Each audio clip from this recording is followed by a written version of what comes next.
Come with me to Lagos, Nigeria. I haven't been to Lagos in 3 years, so I really am excited. I'm flying with Delta. I have to first of all touch down in Atlanta. So this is me going to Atlanta.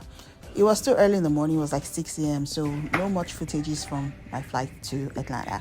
However, when I touched down in Atlanta, I was hungry, and the first thing I wanted to do was to grab breakfast. I went into what I think is the most beautiful Chick-fil-A I have ever seen. Now, I might be biased because they did have their Christmas decor up already, and everybody knows I love some good Christmas decoration. So I grabbed my breakfast, headed to my hotel. I was going to stay in my hotel till evening when my flight would take off. I did a little bit of work, some shenanigans, and now it was time to go. Gotta go. Checking out of my hotel, heading out to the motherland. Hajo Davile. No matter where you go, make you no forget area. Na Naija. There is indeed no place like home, my dears. Anyway, I finally got to the Hartsfield Jackson Airport or something that they call it. And yeah, here I am in departures. And I'm a TSA pre-girl, so here I am in my TSA pre queue and ready to go. I must say that this Atlanta airport is a very interesting one, because if you're not careful, you'll miss your way. You'll lose your way inside the airport. And I'm heading to the lounge because today we are flying business, because my husband said my wife will not suffer. You see, in this life, just have a good husband. And myself at the Sky Club. Lounge. And look at the queue. There were lots of people on the queue. I'm wondering what's going on here. I thought we all agreed that we are broke. I thought we all agreed that there's inflation. I thought we all agreed that anyway, somehow they fast forward me to the front of the queue though, because I was actually flying business class. The other people were like using their rewards, or their card type allowed them to access the lounge, but for those of us flying business class, you heard that. Anyway, I entered the lounge. I first of all go and drink business class water, because you see, this water is not ordinary water. See all the rishi foods that they put in it. Then the second thing is, I now went to the bar area. I was like, can I have a virgin mojito? And the guy was like, oh yes you can. And then he made me this mojito. Say after me, I will never be poor in my life. Say it again. I will never be poor in my life. Yes, that is the point. Because look at the settings. So I drank and I went round and round. I didn't record a lot of the food that they had, but there were pretty much some things I couldn't eat. So I first of all grabbed a cookie. At least that one is familiar. Let's start with cookie that we know. So after eating the cookie, I was like, okay, let me eat real food. So I saw a lady who worked there and she looked Nigerian. So I went to her. I was like, please, Omi, I didn't used to eat all this rishi. Do you people have chicken? Just grilled chicken, and that's all I want. So she brought this chicken to me, 2 big thighs. I'm like, and then that rice that you see there, it looks familiar. So I'm like, okay, I'll manage and eat it. Unfortunately, I couldn't finish the chicken because it was just too much. Because if I had known what they had planned for me on the plane, I wouldn't even have eaten any single thing.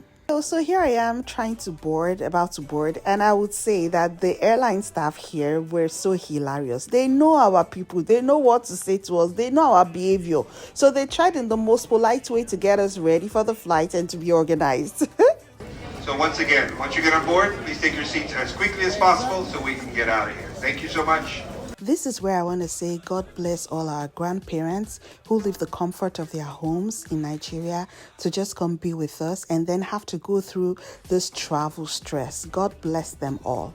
The journey begins here. Go. This is where the journey begins. I'm about to board. So your girl is here in our business class seat. I think my seat number was number 5 or something. My dear, anytime I fly business class, I always say to myself, I will not fly economy again. But my money have no reach. So let me just continue to mix and match until the day that the Lord will answer my prayer and make me a billionaire. Amen. This is also the point where I have to talk about the discrimination between business class and economy. Because it's money that economy did not have. It's not like they keep person or anything. It's money they did not have. It is well, I'm chilling on my business class seat. Now, I would say I had an overall good experience. I've flown United Airlines business class before. I've flown Lufthansa, and I think I really enjoyed Delta. This was just a good experience. This was just something that really felt premium. with this experience. Now, the next thing, they now bring menu for us and now say, what will you eat on the flight? I say, okay, we get a special menu. This is where I'm now opening the menu. And they now said, Orishishi, what caught my attention? I saw jollof rice, I saw plantain, I'm like, okay, there's no point thinking about this twice. Let's just do jollof rice because what is a barbecue, sheep, beef, sheep, something. I don't know. I don't eat what I cannot pronounce. So here are a few things that they gave us in business class that economy people cannot relate to. They gave us headphone, yes. Very quality, I must say. They gave us slippers. They say because you cannot be flying business class and be uncomfortable in your heels or your sneakers. So yes, here is slippers for you to make you more comfortable. Also, look at that screen. They gave us screen. So see how it pulls in and pull up. They are like, you are business class. You don't have to stress yourself to watch the TV. Just press a button. All right, let's see what else we have here. They gave us, oh yes, blankets and pillows. That's what's in here. They are like, you can't be flying business class and not have comfortable pillow and comfortable blanket to cover yourself. And what happens when you have your pillow and your blanket out? You do what? You recline your chair. As you already guessed, yes, this chair reclines all the way to the back, all the way down, like as if you're on your bed in your house. Yep. Hello dear, this is another opportunity for you to say, I will never, ever be poor in my life. Because what is this luxury? What is this comfort? Everyone deserves it. Up next is the food that we ate. Remember how I said that eating in the lounge was a mistake? Yep, because now they're about to feed us to stupor. First of all, they say it's only business class people that deserve to clean their hands with napkin, with warm napkin. They're like, you people in economy, if you like, eat your germs, but you people in business class, you deserve clean food. You know what I mean? So they started with nuts and wine. They were like, what do you want to drink? What do you want to... I'm like, just give me red wine because red wine helps me sleep so well. That is actually my secret to, travel, especially long haul flights. If I drink red wine or white wine, any wine, it just helps me sleep and I knock out all the way till I get to my destination. So here I am, I'm eating my nuts like a rich woman. As you all can see, this lifestyle looks good on me. So that is my proof that there is wealth and plenty money in my destiny. Amen. Next thing, they serve us this, they brought this potato soup, they brought bread. At this point, brothers and sisters, I was full to the brim. I was so full. I couldn't take anything in anymore. But I forced myself to eat the salad. The salad was actually good and I liked the dressing that they used. I think it was balsamic something, but yeah, I loved it. Every time I didn't feel like eating something, I will remember how much money my husband spent and I will try and make myself eat this food. After all, it's food I came to eat on this flight. Now, the next thing they brought jollof rice. Brothers and sisters, how do you say no to this? No, tell me, how do I say no even though I was already full? They brought the jollof rice, they brought the plantain, and I had to do what? I had to dig in as a good wife that doesn't want to waste her husband's money because, again, he spent a lot to give me this comfort. I ate and ate. I finished the rice, I didn't eat the beans, and I finished the chicken. At this point, I was beginning to feel like I was going to explode. Anyway, I decided to, wear my slippers that they gave me. The slippers was pretty comfortable. It was giving, you don't want to stress yourself. So I ate and after eating, I said, okay, let me sleep. After all, I've done what I came here to do, which is to eat. I finished my food and I lay down to sleep. Guess what? It didn't reach almost 10 minutes later. These people came back outside again with what? With ice cream. They say, ma'am, do you care for dessert? I say, wow, Lord have mercy. Dessert? Who says no to dessert? I said, don't worry. I lay down, but later I now stood up. I say, remember my husband paid for this experience for me. So I told them, bring the dessert.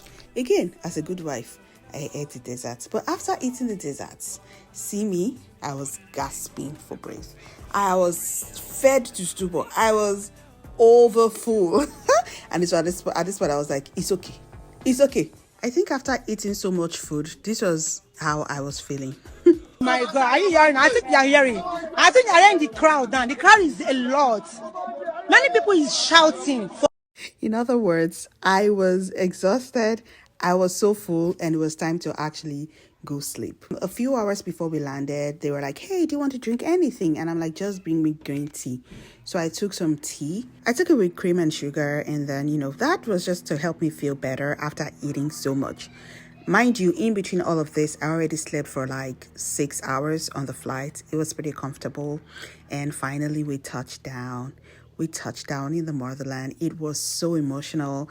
It felt so good to be back after so long, especially given how things were for me when the last time I was in Nigeria. Oh, you sweet home.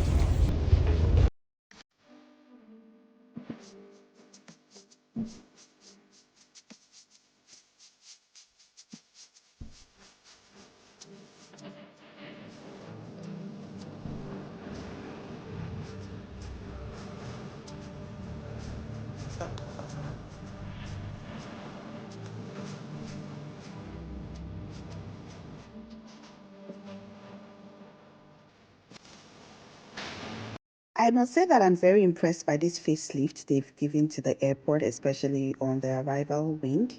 This was cool. I'm glad to be back.